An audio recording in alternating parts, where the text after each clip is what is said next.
class, we're looking at writing function rules. Before we move on, you want to remember that if you look at a table and the table goes up by a constant rate, then it's linear.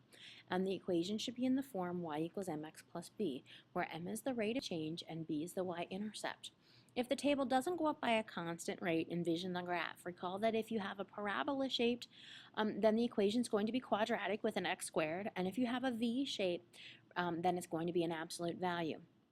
Okay, remember with the absolute value that it may go up at a constant rate, but then it's also going to come down at a constant rate too, so it's going to go up and down. So if you see that constant rate but it goes up and down, it could be an absolute value equation, and then you have your x squared equations as well too, which don't have a constant rate and they go up and down as well. Let's look at the first example. We're writing a rule from a table. So the first thing I'd like you to do is I'd like you to look at the table of values, okay?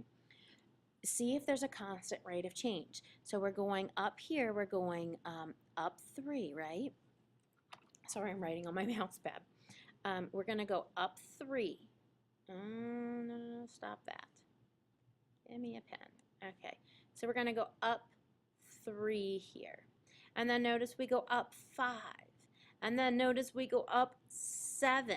So we're not going up by the same rate. So there's no constant rate. So this is not going to be a linear equation. So then you have to ask yourself, what can I do to 1 to get 2?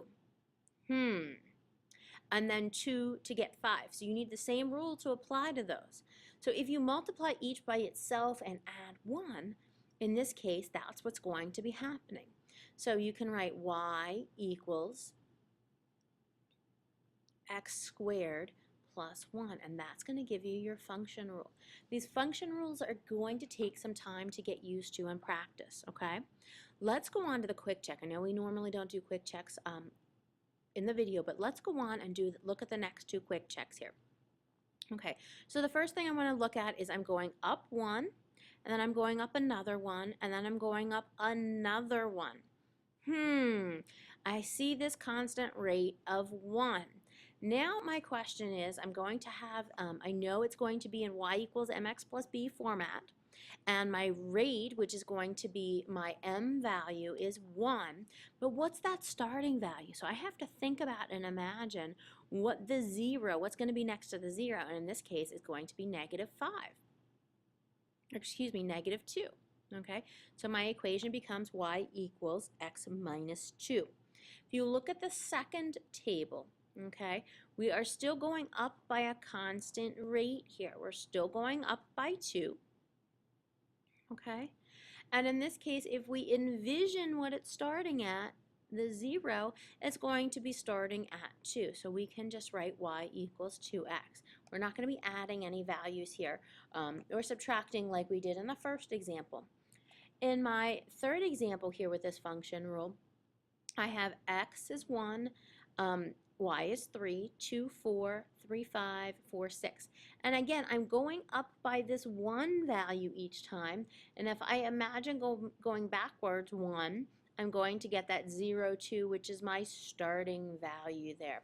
Hope you got those equations. Let's move on to the second example. Not too many examples in this lesson. So for a journalism class, we're going to make $25 per ad sold in the yearbook. If you sell n ads, how much money will you earn? Write a function rule to describe the relationship. So we're going to relate the money earned is $25, 25 times the number of ads sold. So if we let n be the number of ads sold, okay, then again, here's the profit from the number of ads sold is going to equal the money earned. And so we have P of n, a fancy way of saying money earned, M, Y, is going to equal 25 times n. So the function rule here would be P of n equals 25n, which describes the relationship between the ads and the number of the money earned. So now if the class sold 6 ads, how much would it make? So we can plug in 6 for the n, multiply, or simplify, and we get $150. Okay? moving on to the last two quick checks here. Okay, let's hide those until we're done. So we have a carpenter that's buying finishing nails by the pound. So if each pound of nails costs $1.19, write a function rule. So it's really important here that you identify your variables and go ahead and we're going to do f of n equals the cost of n number of pounds of nails, and then n is the number of pounds of nails purchased. So we're going to multiply the 119 by the n to get the cost. How much does 12 pounds of finishing nails cost? Excuse me. So we plug in the 12 in for the n, and we multiply, and we get $14.28. Our last question here where you're writing a function rule. It says, suppose you buy a word processing software package for $199.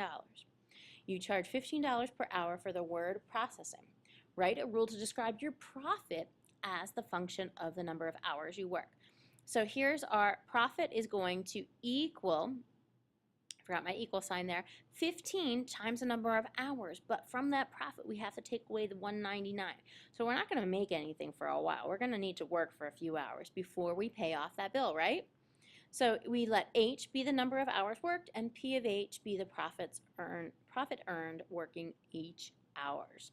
Okay, remember we're using function notation here. It's just a fancy way of saying why. Okay, but it's telling us plug in H and you'll figure out what the profit of having H number of hours worked is. Okay, so just a few things you want to remember. If you have a straight line, it's going to be in y equals mx plus b form. If you have a v graph, it's going to have an absolute value in the equation. And if you have that u-shaped, you're going to have an x squared. See you tomorrow in class.